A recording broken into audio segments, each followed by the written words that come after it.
Hello, இன்றைக்கி Friday lunch menu என்னென்னு பார்த்துடலாமா?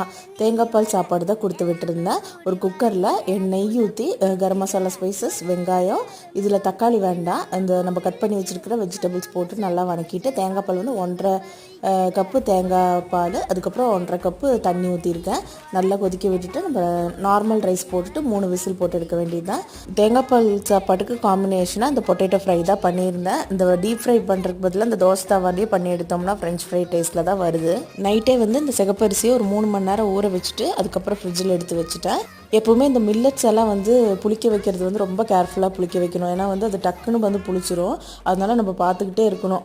டக்குன்னு பொங்கி வந்ததுக்கப்புறம் ஃப்ரிட்ஜில் எடுத்து வச்சுட்டு நம்ம எப்போ யூஸ் பண்ணுறோமோ அப்போ தோசை சுட்டுக்க வேண்டியது தான். இந்த மில்லட்ஸ் அரிசியில் மட்டும் தோசை இட்லி பண்ணும்போது ட்ரையாக இருக்கும். அந்த மாதிரி இருக்கக்கூடாதுன்னா 1/2 கப்பு வெள்ளை அவில் வந்து ஊற வச்சு அதில் போட்டு அரைச்சி பாருங்கள். நல்லா சாஃப்டாக வரும். சப்ஸ்கிரைப் பண்ணிக்கோங்க. நாளைக்கு ஒரு ஷார்ட்ஸில் பார்க்கலாம். பாய்.